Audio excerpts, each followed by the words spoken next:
ఒకసారి ఒకరికి మన హృదయంలో మనస్ఫూర్తిగా స్థానం ఇచ్చామంటే మన గుండె చప్పుడు ఆగే వరకు ఆ స్థానం వారికి మాత్రమే సొంతం.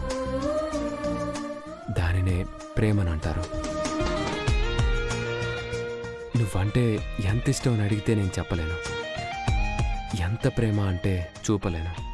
కానీ ఒకటి మాత్రం చెప్పగలను, ప్రాణం ఉన్నంత వరకు నా గుండె నీకోసమే కొట్టుకుంటుందని. ఊపిరున్నంత వరకు నా మనసు నిన్నే తలుచుకుంటుందని. మనసు నిండిపోయే మాటలు చెప్పావు. థ్యాంక్స్ బావా.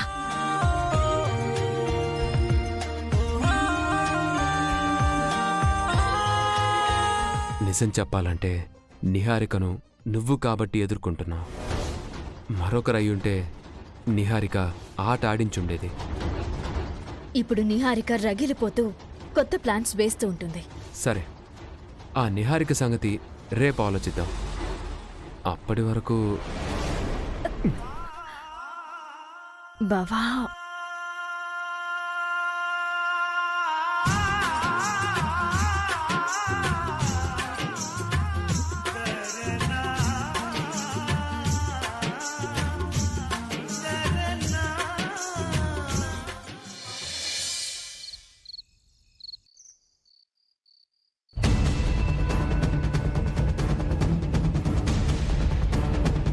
Hi darling.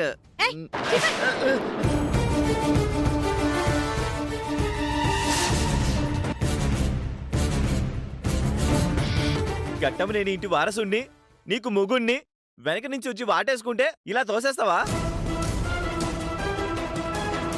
ఇది నాకు ఎంత అవమానం. నేనిక్కడ కోపంతో రగిలిపోతుంటే నీకు రొమాన్స్ కావాల్సి వచ్చిందా? ఎంతసేపు ఒకటే యావా. అది కాదు బంగారం. ఇంకేం మాట్లాడుకో. అవ్వని వల్ల నేను ప్రతిసారి ఓడిపోతూనే ఉన్నాను. ఆ బాధ నీకేమైనా ఉందా అసలు? ఎందుకు లేదు. అలా అని ఎంతసేపు అవని గురించి ఆలోచించుకుంటూ ఉంటే మన పర్సనల్ లైఫ్ ఏం కావాలి? కోసంత కళాపోషణ లేకపోతే లైఫ్ కలర్ఫుల్ గా ఎలా ఉంటుంది చెప్పు? నువ్వు టెంపరరీ ఆనందాలని వెతుక్కుంటున్నావు. నేను పర్మనెంట్ హ్యాపీనెస్ కోసం ఆరాటపడుతున్నాను. ఏ వయసులో జరగాల్సిన ముచ్చట ఆ వయసులో జరగాలి బంగారం. జాతరలో మన ప్లాన్ అట్టర్ ఫ్లాప్ అయిందన్న బాధ నీలో కొంచెం కూడా కనిపించడం లేదు. అప్పుడే అంతా దులిపేశావు. అరే, ఎందుకలా మాట్లాడుతున్నావు? నువ్వింకేం మాట్లాడొద్దని చెప్పానా?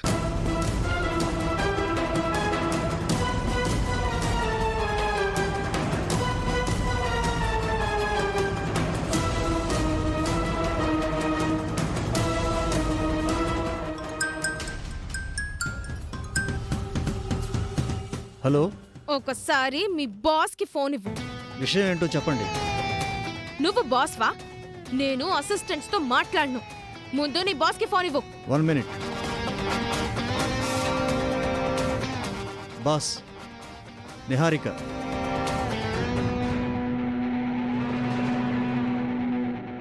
Tell me Niharika.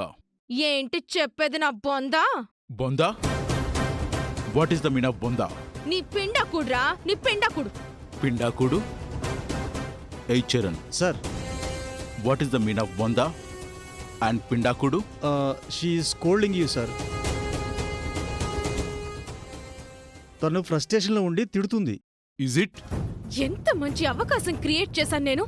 మీ ప్లాన్ ని ఆపరేట్ చేయడానికి ఎంతో రిస్క్ అయినా సరే నా మొగుణ్ణి కూడా మీకు అప్పగించాను. అయినా మీరంతా కలిసి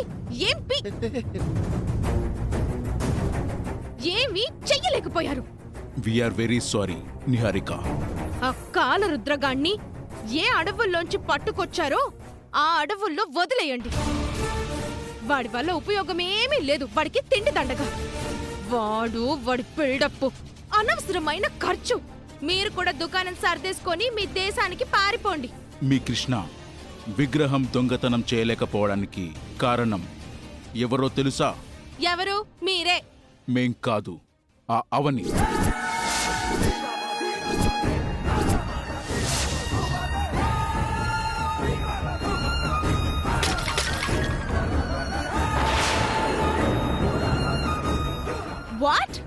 ఎస్, లాస్ట్ మినిట్లో ఆ అవని యాగం దగ్గరకొచ్చి చెడగొట్టింది.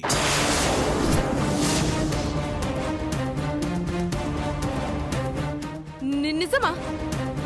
ఎస్ నిహారిక, మేమెవరిమో అవనికి తెలియకుండా జాగ్రత్త పడ్డాం.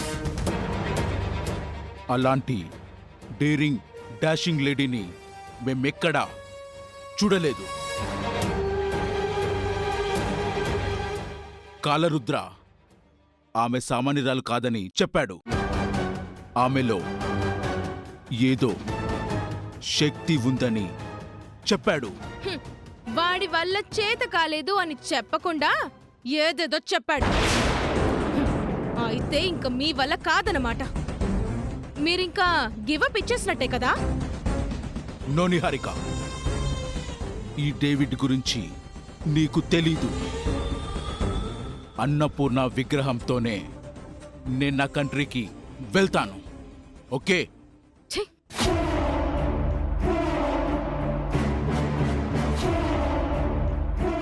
అదా సంగతి. లాస్ట్ మినిట్లో యాగం డిస్టర్బ్ కావడం వల్లే నేను ఎగిరి పడ్డానన్నమాట. ఆ అవ్వని వల్ల నాకు మనశ్శాంతి లేకుండా పోతుంది. అవ్వని నీ అందరూ అసహ్యించుకునేలా చేస్తాను. ఎలా? ఏదో ఒక అవకాశం నాకు దొరుకుతుంది.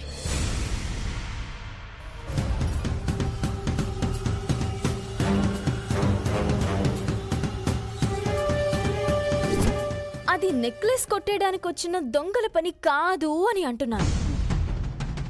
కొన్ని దుష్ట శక్తులు ఏదో చేయాలని ప్రయత్నాలు చేశాయి. ఆ విషయాన్ని నేను అంత ఈజీగా వదిలిపెట్టను. దాన్ని మొదలెక్కడో పట్టుకుని దాని అంతం చూస్తాను. మీ కృష్ణ విగ్రహం దొంగతనం చేయలేకపోవడానికి కారణం ఎవరో తెలుసా? ఎవరు? మీరే. మేం కాదు, ఆ అవని. లాస్ట్ మినిట్లో ఆ అవని యాగం దగ్గరకొచ్చి చెడగొట్టింది.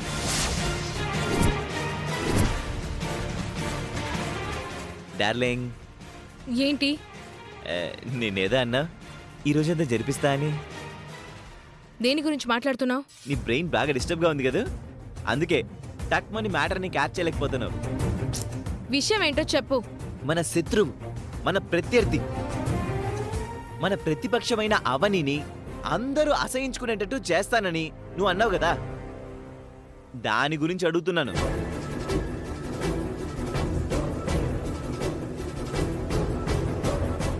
ఎత్తుకు పై ఎత్తులు వేస్తూ మనల్ని చిత్తు చిత్తు చేస్తున్న ఆ అవనిని నువ్వు అవమానించడం నేను కల్లారా చూడాలి. ఇప్పుడు మయసభలో ద్రౌపది చిరుమందహాసానికి దుర్యోధనుడు భంగపడినట్టు మన నట్టింట్లో అవని ఆ రకంగా అవమాన పాలు కావడం చూసి నేను ఆనందించాలి. ఎప్పుడు ఎప్పుడు ఆ దృశ్యాన్ని చూసే భాగ్యం నాకు ఎప్పుడు కలుగుతుంది నిహారిక? చాలా ఆశగా ఉన్నట్టుంది. చాలా కాదు, చాలా చాలా ఆశగా ఉంది. అయితే ఇప్పుడే అలాంటి అవకాశాన్ని సృష్టించుకుంటాను. నిప్పుని రాజేస్తాను. ఆ నిప్పు నేను చూస్తా.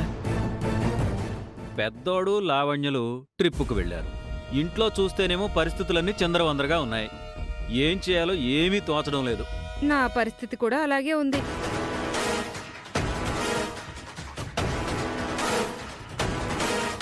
నీ ఇంటెలిజెంట్ బ్రెయిన్ కి ఏదో తట్టిందని నాకు అర్థమైంది. హ్మ్. మీ అక్క బావలకి ఏం తోచడం లేదంట. వాళ్ళకి ఒక పనప్పగిస్తాను. వాళ్ళ ద్వారా అవనిని ఆడుకుంటాను. అయితే ఏం చేయబోతున్నావు? తొందరగా చెయ్యి.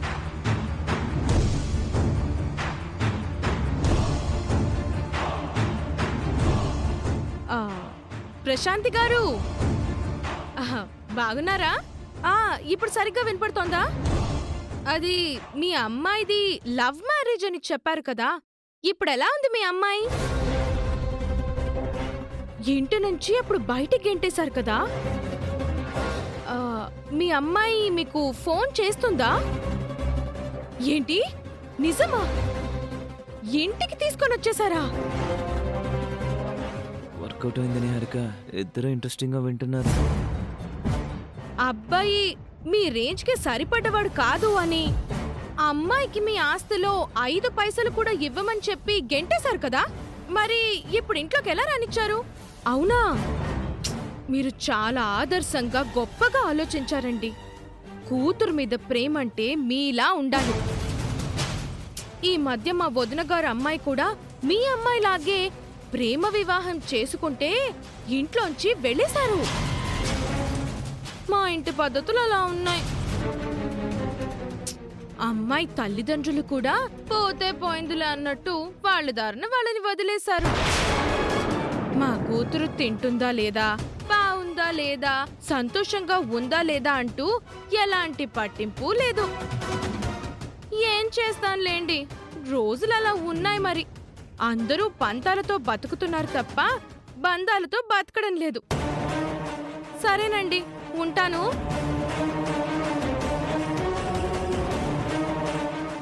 మన దగ్గరకు వస్తున్నారా? వాళ్ళకి రిలేటెడ్ కాన్సెప్ట్ ఐస్కాంతంలో ఆకర్షించేసే రాకుండా ఉంటారా ఏంటి? నిహారిక, ఏంటి వసంత గారు? నువ్వు మాట్లాడింది విన్నాం. మాకు వెంటనే కావ్యం చూడాలన్నంతగా గుర్తుకొచ్చేసింది. నువ్వు వాళ్ళెవరితోనో చెప్పింది కావ్య గురించే కదా? మా వదిన కూతురంటే కావ్య కాకుండా ఇంకెవరున్నారు పెద్దరాజు గారు? కావ్య ఎలా ఉందో ఏంటో.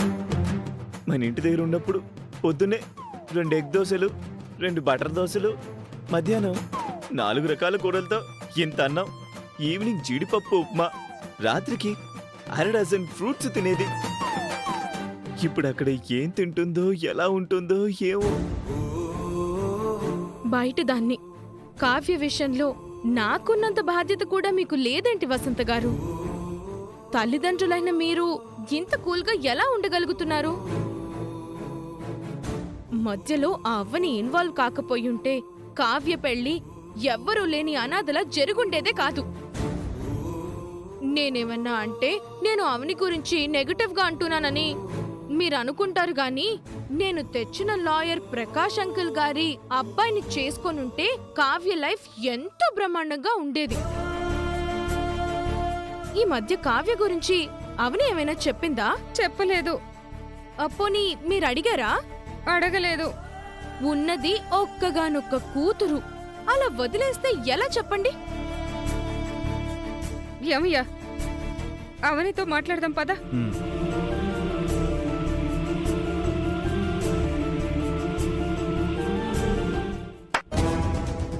హనుమంతుడి తోక కంటించిన నిప్పు లంకా దహనం చేసింది. ఇప్పుడు నేను వీళ్ళ కంటించిన నిప్పు ఆ అవ్వనిని దహిస్తుంది. జ్వాలలు ఎలా ఎగిసి పడతాయో చూడు కృష్ణ. చూస్తాను, చూసి అవని దహనాన్ని ఆనందిస్తాను.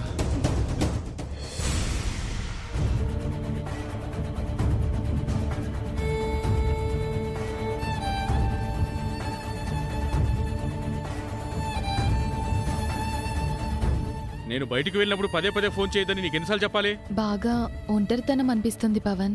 ఉమ్మడి కుటుంబం నుంచి బయటకు వచ్చావు కదా, కొన్ని రోజులు నీకు అలాగే ఉంటుంది. రాను రాను అలవాటైపోతుంది. అప్పుడు నాకు నువ్వు, నీకు నేనుంటే చాలనిపిస్తుంది. నేనొక మాట అడగొచ్చా? అందుకు నా పర్మిషన్ ఎందుకు? అడుగు. శ్రీకర్ మామయ్య తన ఆఫీస్లో నీకు జాబ్ చూపించాడు. నువ్వు జాబ్కి సరిగ్గా వెళ్లకుండా ఎందుకు ఎగ్గొడుతున్నావు పవన్? నేను వేరే వర్క్స్ మీద తిరుగుతున్నాను. ఏంటా పనులు? నేను తెలుసుకోవచ్చా? మగాడు తన భార్య దగ్గర అన్ని విషయాలు చెప్పేయకూడదు. అది కాపురానికే పెద్ద ప్రమాదం. అందుకే అంటారు too much transparency also very dangerous అని. నా దగ్గర నీకు సీక్రెట్స్ ఎందుకు పవన్? సమయం వచ్చినప్పుడు నీకు అన్నీ తెలుస్తాయి. నువ్వు కంగారు పడకు. అది కాదు పవన్. నువ్వు ఇంకేం మాట్లాడకుండా మన బట్టలు సర్దు, మనం బయలుదేరాలి. ఎక్కడికి? మా అమ్మా నాన్నల దగ్గరికి. మనం ఈ రూమ్ని వెకేట్ చేస్తున్నాం. ఏంటి అలా చూస్తున్నావు కావ్య? నీకెవరు లేరని చెప్పావు కదా పవన్, మరి అమ్మా నాన్నల దగ్గర కంటే వింటి? నేను నిన్ను లవ్ చేయడం వాళ్ళకి ఇష్టం లేదు. అందుకే గొడవ పెట్టుకొని ఇంటి నుంచి బయటకు వచ్చేసాను. ఆ తర్వాత అవని శ్రీకర్ల వలన మన పెళ్ళైపోయింది. మన పెళ్లి విషయం తెలిసి మన మీద మరింత కోపం పెంచుకున్నారు. అలాంటి సమయంలో అమ్మా నాన్నల గురించి అయిన గొడవల గురించి నీతో చెప్పి నిన్ను బాధ పెట్టడం ఇష్టం లేకే ఏం చెప్పలేకపోయాను. ఇప్పుడు మా అమ్మా నాన్నలు నా గురించి బాధపడుతున్నారని నాకు తెలిసిన వాళ్ళ ద్వారా తెలిసింది. అందుకే మన ఇంటికి వెళ్ళిపోదాం. ఇప్పుడు మనం వెళ్తే మీ అమ్మ నాన్నలు మనతో బాగుంటారంటావా? అలా అని జీవితాంతం పేరెంట్స్కి దూరంగా ఉండలేం కదా. ముందు నువ్వు బట్టలు సర్దు. పరిస్థితులు వాటంతటవే మెల్లగా సర్దుకుంటాయి. ఈ విషయం అవని అత్తకి శ్రీకర్ మావయ్యకి చెప్దాం పవన్. సి కావ్య, ఇది మన పర్సనల్ లైఫ్. ప్రతిదీ వాళ్ళకి చెప్పాల్సిన అవసరం లేదు. అలా అంటావేంటి పవన్? మనకి లైఫ్ ఇచ్చింది వాళ్ళే కదా. సో వాళ్ళతో అన్నీ చెప్పేయాలా? ఎందుకు ఇలా మాట్లాడుతున్నావు? లేట్ అవుతుంది కావ్య, ముందు నేను చెప్పిన పని చెయ్యి.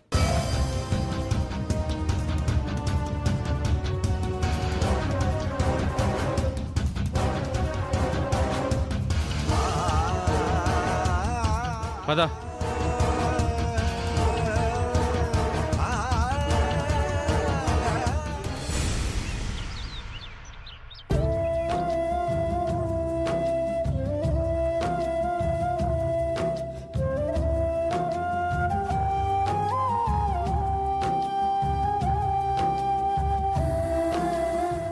అవని, ఏంటొదినా, ఏం కావాలి? కావ్య పదే పదే గుర్తుకొస్తుంది. అవునవుని, మేము ఈ ఇంట్లో ఉన్నామన్న మాటే గాని మా మనసంతా మా కూతురు మీదే ఉంది. ప్రేమించిన వాణ్ణి పెళ్లి చేసుకుంది. ఇంకా కావ్య గురించి మీకు దిగులందుకన్నయ్యా.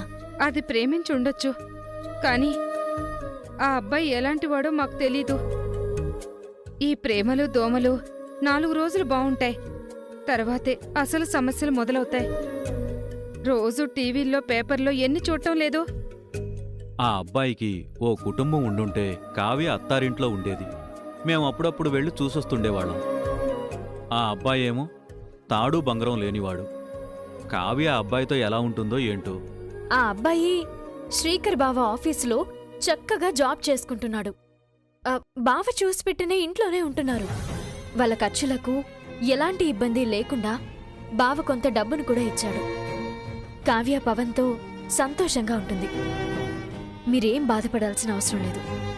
కావ్య గురించి శ్రీకర్ ఏమైనా చెప్పాడా? ఇప్పుడు కావ్య గురించి ఎందుకు సడన్గా అడుగుతున్నారు? ప్రేమించి పెళ్లి చేసుకుని వెళ్ళిపోయిన ఆడపిల్ల తనకేదైనా బాధ కలిగితే తనలోనే దాచుకుంటుంది గాని తల్లిదండ్రులకు చెప్పుకోలేదు.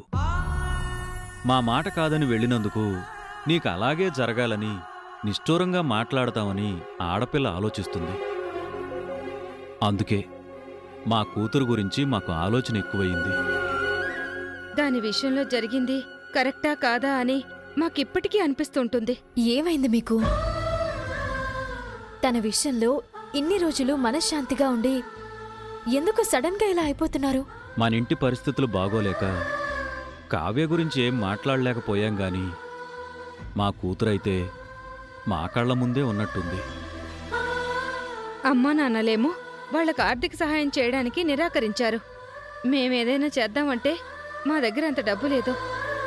ఇంత పెద్ద కుటుంబం ఉండి కూడా అది అనాథైపోయింది. తనకేదైనా సమస్య వచ్చుంటే ఈ పాటికి నాకు ఫోన్ చేసుండేది. తను బాగానే ఉంది అనే నమ్మకంతో నేను ఈ మధ్య తనకి ఫోన్ చేయలేదు. వాళ్ళని గురించి బావని కూడా అడగలేదు. ఒకసారి శ్రీకర్తో మాట్లాడు. సరే అన్నయ్య, నేను బావని అడిగి చెప్తాను. మీరైతే కంగారు పడకండి. కావ్య ఆనందంగానే ఉండుంటుంది.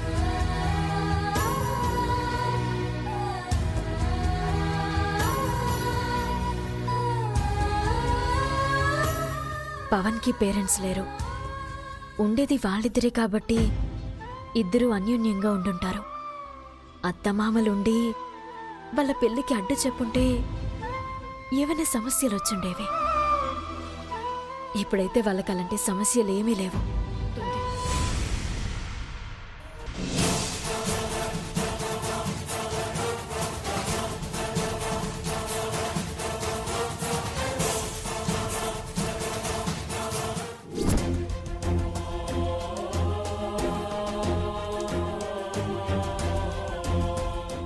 ఏంటి కావ్య, ఏం ఆలోచిస్తున్నావు? అవని అత్త లేకపోయుంటే మన పెళ్లి జరుగుండేది కాదు. మనమిలా కలిసుండే వాళ్ళము కాదు. నీ లోకం నుంచి వెళ్ళిపోవడమో లేదంటే అమ్మమ్మకి భయపడి మరొకరిని బలవంతంగా పెళ్లి చేసుకోవడమో జరుగుండేది. అవును, వాళ్ళిద్దరిని మనం లైఫ్ లాంగ్ గుర్తుపెట్టుకోవాలి.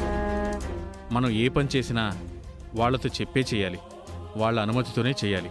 నీకోసం అందర్నీ వదులుకొనొచ్చాను. నువ్వు నన్నెప్పుడు బాధ పెట్టావు కదా, నన్ను ఏడ్పించే పనులు చెయ్యవు కదా. నా కోసం లైఫ్ రిస్క్ చేశావు. నేనెప్పుడూ నీ పెదవుల మీద చిరునవ్వుకి కారణం అవుతాను, కానీ నీ కంట్లో కన్నీటికి కారణం కాను. నీకు ఒంటరితనం అనే ఫీలింగ్ని రానివ్వను. నువ్వు నీ కుటుంబాన్ని మర్చిపోయేలా ప్రేమగా నేను చూసుకుంటాను కావ్య. పెళ్ళైన కొన్ని రోజులకే పవన్లో నాకేదో మార్పు కనిపిస్తుందెందుకు? మేం ప్రేమించుకున్న రోజుల్లో తనకి పేరెంట్స్ ఉన్నారన్న సంగతి నాకెందుకు చెప్పలేదు?